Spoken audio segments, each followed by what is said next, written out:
So without any further ado, as I said, my name is Renney. I'm the Economist and Director of Policy for the New Zealand Council of Trade Unions, Te Kawe Kaimahi. I was the advisor to the Minister of Finance until 2020, Grant Robertson, and I will work for Jacinda Ardern in opposition. Just for the benefit of clarity, and so everybody else understands, I'm also the Labour candidate for Wellington Bays in 2026. I don't say that as advertising, I say that just so that everyone knows where I'm coming from. But nothing I say here would change as a consequence of any of the above. This is all just data from the Treasury, from the Reserve Bank, from everywhere else. So I have generated none of this data. This is just simply the reports that already exist inside the budget documentation. So without any further ado, during the last election campaign, you might have heard the phrase, it's time to get the country back on track. And after 1 year in government, the National Party put out a document saying that it was focused on delivering real, tangible results to improve the lives of all New Zealanders. I only really have one question for you, and I hope online you're shouting this out loud. How do you feel that's going? Do you feel back on track yet? No? Good, because otherwise this was going to get awkward. Because what we have essentially are just cuts without a plan. We have a series of cuts that the government has decided to make quite arbitrarily. There's no rhyme or reason, there's no analysis, there's no value for money assessment, there's no assessment at all. And rather than take responsibility for those cuts, the government has just simply decided to pass on the responsibility to departments. So it said, we want to cut by 6.5%, 7% certain areas, fine. But we're not going to do that. We're going to make the chief exec of the department do it, which means it's now their responsibility. And so we get to pass all the responsibility for all the consequences of that cut to them. And we can stand up at select committee and say we have faith in the department, that we stand by the chief executive, they'll make the right decision, but they get to bank all the savings today. One of the things you're going to see in this budget, and probably at the pre-election economic and fiscal update, is essentially the government having banked a whole series of cuts without having made any of those cuts. The money making the books look artificially better than they really are. And all of the pain is yet still to come. It's a trick the government pulled in opposition when it wrote its fiscal plan in opposition. It essentially balanced that on the back of cuts to every single government department, but at the same time, it wasn't actually going to tell you where those cuts were coming from. It just said, we're going to make these cuts. And in doing so, you may remember that we were told we just needed to cut the fat. We just needed to get rid of the nice to haves, and that the cost of living would come back down, the economy would be back on track, and things would be better. So let's have a look at some of the data and see what the budget and other things are telling us is really going on. So if we, before we do that, we should look at one thing, and that is that forecasting in this budget. Forecasting is hard. The physicist Niels Bohr famously said that forecasting is hard, particularly about the future. The Treasury and this budget relies entirely upon economic forecasts. And those economic forecasts are forecasts. They aren't gospel, they aren't the truth, they are just simply some numbers that exist. Now, the Treasury works very hard at its forecasts, and it's amongst the best forecasters in the world. And I say that not just as a former Treasury analyst and as a former PSA member at the Treasury, but they are amongst the best forecasts that we have anywhere, but nearly every other group right now does not agree with the Treasury's forecasts. Every private bank, the Reserve Bank, all of the private forecasters, they're all saying the Treasury's forecasts are very optimistic in comparison to what they're seeing come down the pipeline. So with that being said, let's have a look at GDP growth. And what you can see is that, so end 2025, we're still in recession. GDP falls by 1.1% across the year. And then we see this growth appear across the forecast period, which is great. Only nobody else believes that GDP growth is going to turn up. And let me give you an example of how GDP growth has moved around. So if we take the 2026 year and we say, how have the forecasts evolved over time? Well, in 2023, budget 23, $297 billion in real 2008-2009 dollars. And then at PRIFU, It rose a little bit, 298. And then every single budget since then, GDP has fallen, and the GDP forecast has fallen. This is real money. After you've got rid of the impact of inflation, every single person in this country is worse off in GDP terms than just 2 years ago. So that's what we mean by they keep pushing back the date at which this growth will occur. And that's what we're seeing in this budget. So that's just GDP. Can you remember we were told that we'd get the cost of living under control? That, well, the government was going to have a laser-like focus on the cost of living. Well, that laser-like focus on the cost of living might need to go to Specsavers, because what we have is GDP numbers that went, CPI numbers that went from 3%, then fell, and now it's heading back up. Now we're expecting 4% CPI inflation this year, June quarter this year. That's fine. Only every single other bank, every single other economic agency is saying that number's going to be higher. And if that number's higher, your real GDP number is lower, your wages are lower, and everything else is lower. So inflation next year is forecast to fall to 1.6%. Nobody believes that at all. That would be a fall from height that frankly, there's no basis for that fall. It's based upon the fact that oil prices are predicted by the Treasury to fall very quickly after the Iran conflict stops. How's that going? The Kuwaiti International Airport was bombed this morning by Iran. Oil prices are $100 a barrel. So that's not going to happen. And then it just continues at 2%. Nobody believes these CPI forecasts. That cost of living crisis is going to keep getting worse. And importantly, for low-income groups, inflation right now is running at 3 times the rate for the poorest 20% of households as it is for the wealthiest 20% of households. So inflation is not only bad, it's not only worse than it was, can you remember 2 years ago when it was completely out of control? It's worse for low-income groups. So CPI is not working. Well, what about unemployment, something that really matters? Well, this is the unemployment rate forecast. As you can see, rises and peaks in 25-26, so this year, and then gently declines across the forecast period. Great. That's quite a good result. Except, again, nobody believes that, including the Reserve Bank. And again, if you look at the forecasting history, so let's look at the numbers for 2026. If we look at the numbers for 2026, in budget 23, unemployment was supposed to be 5%, a little over 5.05%. And then at pre-FU, it was supposed to rise. But then look at the numbers. Budget 24, it was supposed to be down. It went up. Budget 25, it went up. Budget 26, it's now up by over 0.5 percentage point across the population. That's around about 70,000 workers. And that's just unemployment.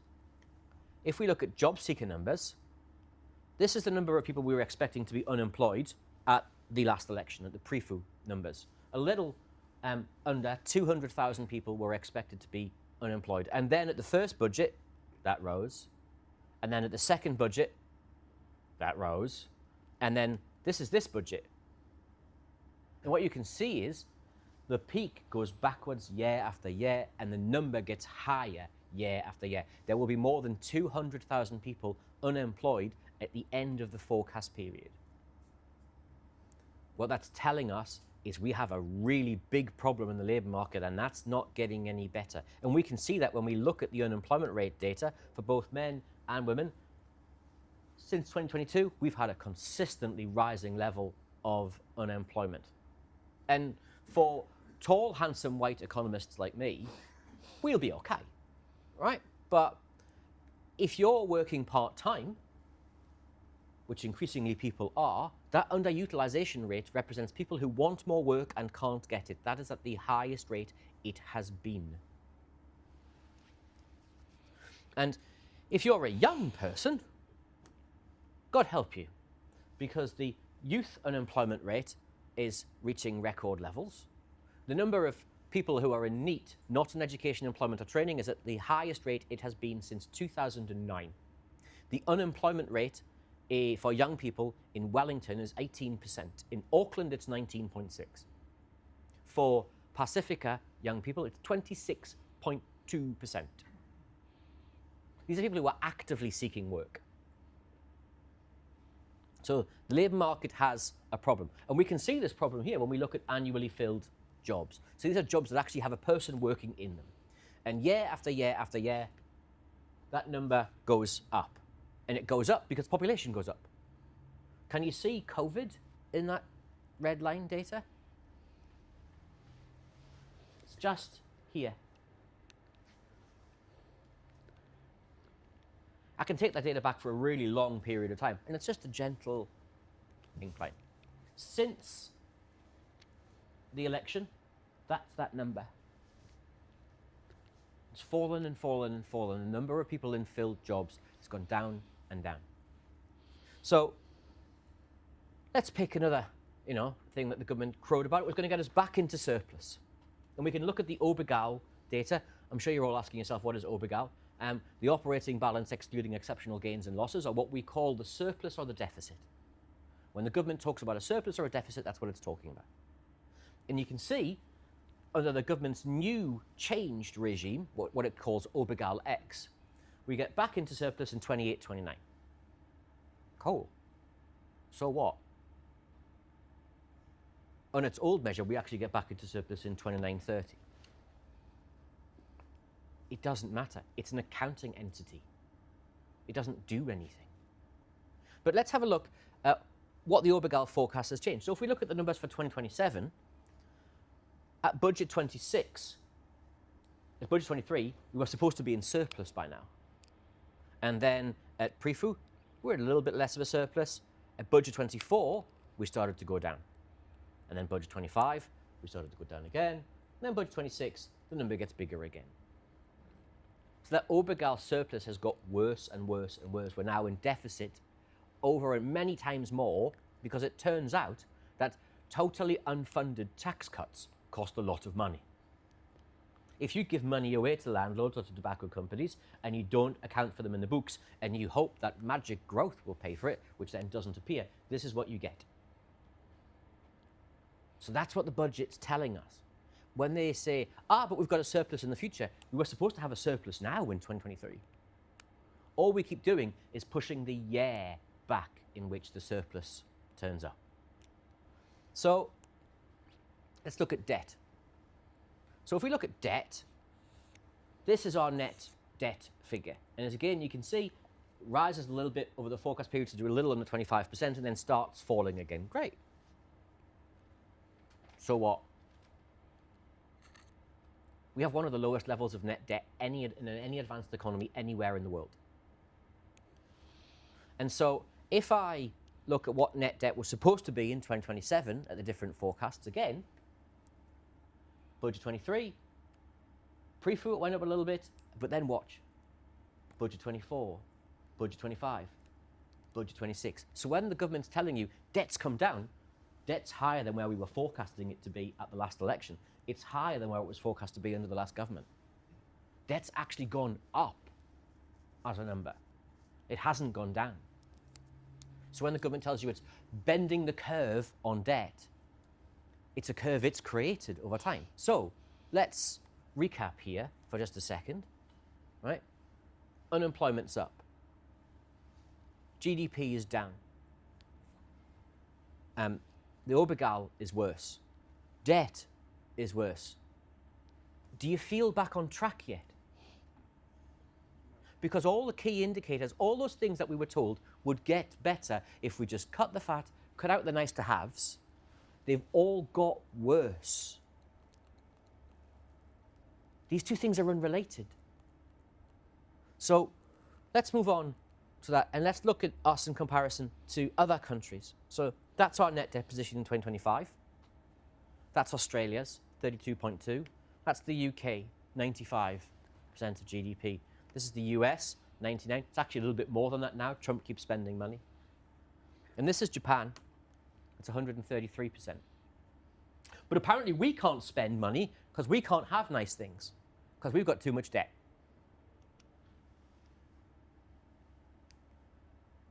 and we need to keep cutting staff. We need to keep cutting public servants because our debt's out of control. Our debt's not out of control. Our demand is out of control, and we're not actually meeting our demand. We're not actually meeting the needs for services, and instead, we're choosing to keep that number low for reasons. And if we look at where the money's going, net capital investment, so this is schools, hospitals, roads, physical stuff that you can see and feel. Yeah? Across 5 years at budget 23, $67 billion. Then it fell at budget 24, then it fell at budget 25, and it rose a little bit to 60 billion at this budget when this was apparently a jobs-rich, capital-intensive budget, yet that money is spending less money than we were in budget 23. Do you feel back on track yet? So, don't worry, because Mr. Prime Minister, Mr. Luxon, said this. We are turning a corner. That's what he said at the National Party conference this year. But when I look at what that turn in the corner means, in terms of budget pre-announcements, end of first year's free, net basis, because can you remember the government said it was going to use that money to pay for vocational and tertiary education? It takes $1 billion, it returns $155 million to tertiary education, but it steals $840 million straight out of the pockets of students. 8,700 public service roles being removed, I don't need to explain that to you. Cuts of departments of 18% in real terms over 3 years. Because it's 2% plus 5% plus 5%. But you're forgetting inflation, which has to be added every year on top. We're removing the ability of carers to be treated as employees. A court case, just like the Uber cases, they won in the Supreme Court. Took them years, government's turning that round in months. Money for new maths programs are essentially being recycled out of existing spending. And we see $350 million in support for some families in fuel payments, but 93% of households across the country get nothing.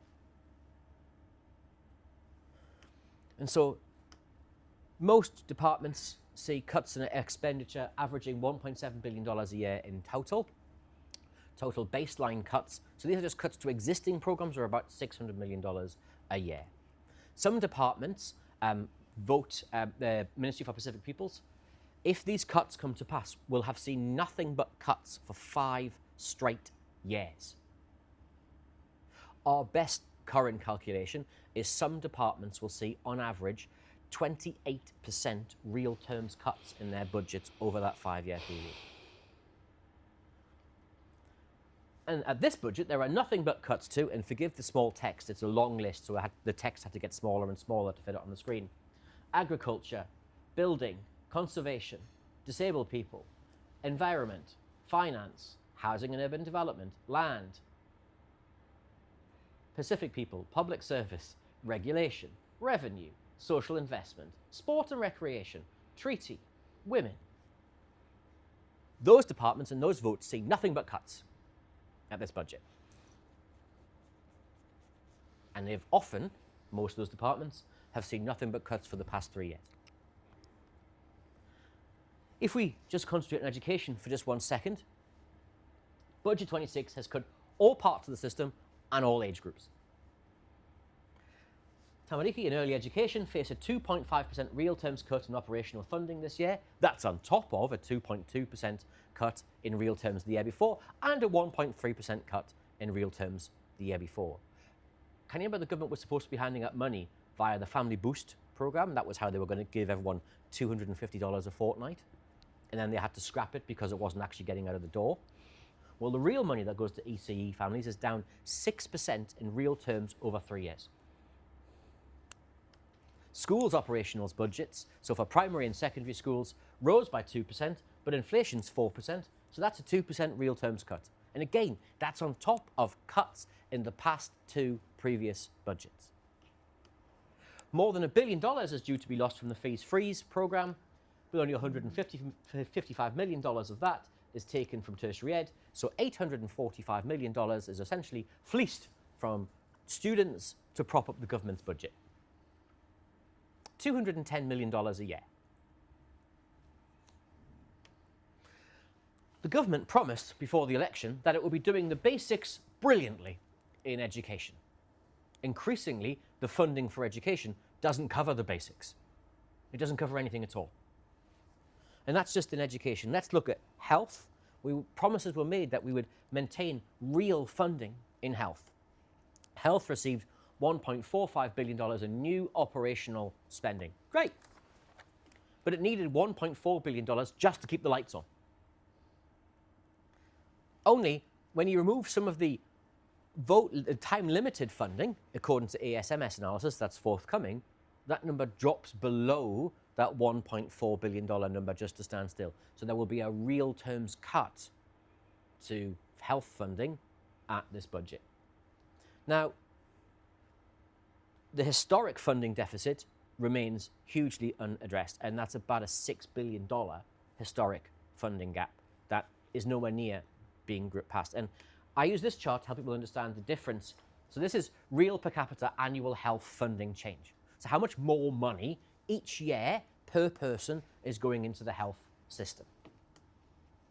It was $182 under the previous government. It's 28. We're seeing no real significant increases in vote health at this budget, nor have we over the past two budgets. Now, something that's really important to me, something that really motivates me, is how we tackle child poverty. And we made child poverty a core part of the budget documentation and a core part of the budget process during the last government. We forced legally governments to report on child poverty. So how is that going? Well, according to this budget, a key driver of child poverty is living in a benefit-dependent home. That's the line from this budget. I want to correct that for the record. A key driver of poverty is not having enough money. It's not living in a benefit-dependent home. We are currently on track to miss all of our 2028 child poverty targets. Why is that important? These are legally mandated targets that were signed off by every single political party under the Child Poverty Reduction Act 2018, with the exception of ACT.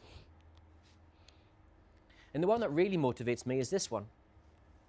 This is the number of children experiencing material hardship.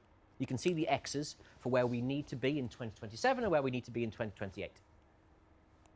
The number's going up. It's not going down. We have more children living in material poverty than we did just a couple of years ago. Do you feel back on track yet? So, don't worry, because at this budget, the first line of the budget speech was, "Mr. Speaker, this is our responsible budget." Responsible for whom? How is this government showing any responsibility when child poverty is going up, when unemployment is going up, when all of the economic indicators are heading in the wrong direction? When we're cutting spending, we're cutting public servants at a time when we actually need more investment, and we do need more public servants to help deliver that investment. How is that a responsible budget? And of course, all of this rests on oil. Because if the oil number goes up, all of these forecasts are wildly out.